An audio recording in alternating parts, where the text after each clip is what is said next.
What is going on, guys? Coach Joe. In this video, we're going to be talking about my favorite exercises for Brazilian Jiu-Jitsu and how I would train for strength, specifically when it comes to Brazilian Jiu-Jitsu. So let's get to it.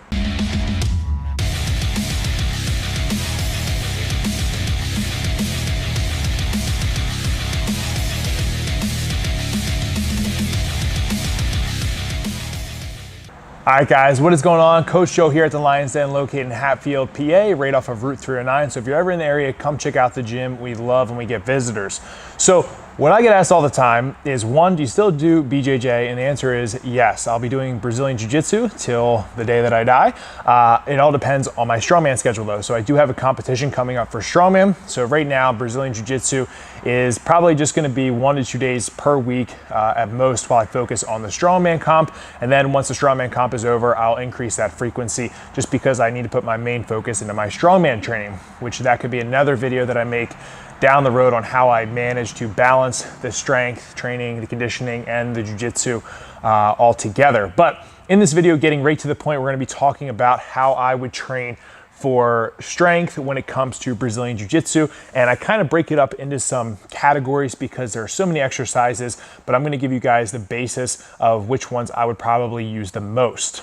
All right, so breaking up with the first category, I'm gonna go with anything that falls under push, okay? So we're thinking any of the muscles that we're pushing with.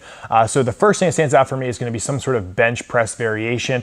Now, if people have bad shoulders or maybe their wrist or anything are banged up from jiu-jitsu, I would probably put them on a Swiss bar or a football bar or maybe a multi-grip bar just to play around with the different grips, and it maybe helps with any shoulder problems that they have. But I am a fan of bench pressing or benching variations for Brazilian Jiu-Jitsu.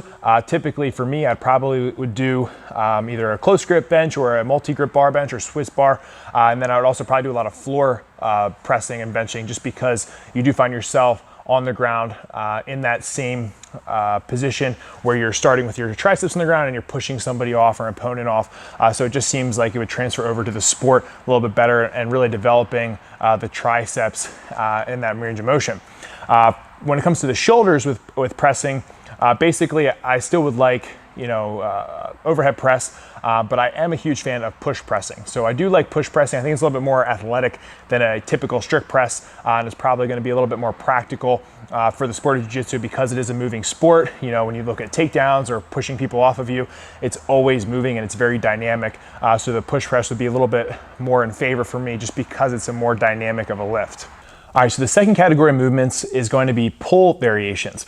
So we're gonna just answer the question that I get asked all the time is, should Brazilian Jiu-Jitsu athletes be doing deadlifts? And to be honest with you, I think deadlifts are fine for BJJ athletes. However, I do think that trap bar deadlifts are just easier for people to grasp, understand, and get right to work with. So for me as a coach, I think I would probably gear them more towards trap bar deadlifts. However, I think there are tons of different deadlift variations that can be used. I think conventional deadlifts are fine, but just for the sake of keeping it simple, I would probably use trap bar deadlifts. One other nice little perk is if you have a reverse hyper, you can use that to also strengthen the same muscles that are used in deadlifts. If you have a back tweak going on or you're just trying to minimize fatigue, a reverse hyper will strengthen the movements that a deadlift will without having a ton of compression on the spine. So if you want to throw that in on your training, you can do that as well. Now from there, I would probably go with rowing variations. Okay, we want to have a really strong back, and I feel like rows are just a great way to do that. There's tons of different variations, and the nice thing is you can play with a bunch of different ones to kind of see which ones you like and don't like. But I think if I was doing BJJ, I would be doing some sort of row variations, and I have a whole video on row variations you can check out right here. Next category is going to be squat variations and lower body exercises. So when it comes to BJJ, since they don't have to have a certain squat to perform for a competition because they can do whatever they want, I'm just in favor of whatever the athlete can do comfortably and they enjoy as their squat. So an SSB is a really easy one just because it helps anybody who has any shoulder problems, and it's more of a comfortable and simple squat to get into. I'm also a big fan of box squats just because it allows them to squat. Say they're having some issues with mobility for whatever reason, they can easily squat to a box and allows them to work those muscles, be explosive out of the hole. So I like doing that. Now, if they want a high bar or low bar squat, that's totally fine too. It really doesn't matter much to me, but the main fact is finding them a squat variation that they can continue to use that's going to only enhance the BJJ game and still allow them to train to the best of their ability. So on top of those squat exercises, something else I really like if you have access to would be a belt squat. So that is something that's going to be just like the reverse hyper and take off load from the spine, but allow you to put out a ton of power output in your training and still work the legs. So if you have one of those, kudos, get on one, and that would be a great variation to help strengthen the legs. Now to add on top all those exercises, I really feel like lunge variations are great for BJJ athletes, as well as some single leg work. So single leg split squats, etc. So if you're going for a takedown or trying to pass somebody's guard, just strengthening your legs as much as possible is going to be fantastic, and those variations help mimic that in practical use. The next category is going to be carries. I'm a huge fan of carries. So if you guys have farmer handles or can do farmer walks, I would really recommend that just for building the traps, upper back, the legs, and grip strength as well. There's sandbag carries, there's overhead carries, there's single arm carries, you name it, but getting some sort of carry work in is just going to be great and translate to the mat really well. Another category would be rotational work. So since jiu-jitsu is so dynamic and you're rolling around, okay, you're gonna be doing tons of different rotational movements. So implementing that in your training is only gonna make you stronger, especially if you're trying to do takedowns, right? Or you're fighting somebody standing up.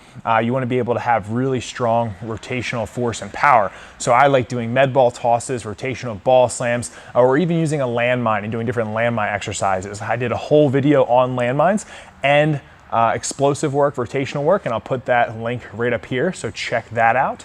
But I think those exercises will really help with the rotational game and strength. Just as a side note, one of my favorite tools to have, and this has been a tool that I've used in training my entire life, but I think it's great for wrestlers in BJJ, is sleds. Okay, so getting a sled, doing all different types of work. You can do strength work with it, you can be explosive, you can work on your conditioning, you name it. Sleds are just a very versatile tool that can be used to enhance your BJJ game. So if you haven't done any sled work, make sure you do, and if you've been neglecting it, get back on it. All right, guys, so there you have it. Obviously, I listed a lot of exercises and kept it kind of general, but as you can see, it kind of has to be general. It's very custom to each individual athlete, what they like and their preferences are, and what's gonna help them become the best athlete as possible. So play around with it. If you haven't used some of the exercises that I mentioned, throw them into your programming and just let me know how it works. But that is pretty much all that I have, guys. So stay lean, mean, strength machine. I'll catch you guys next time. Peace.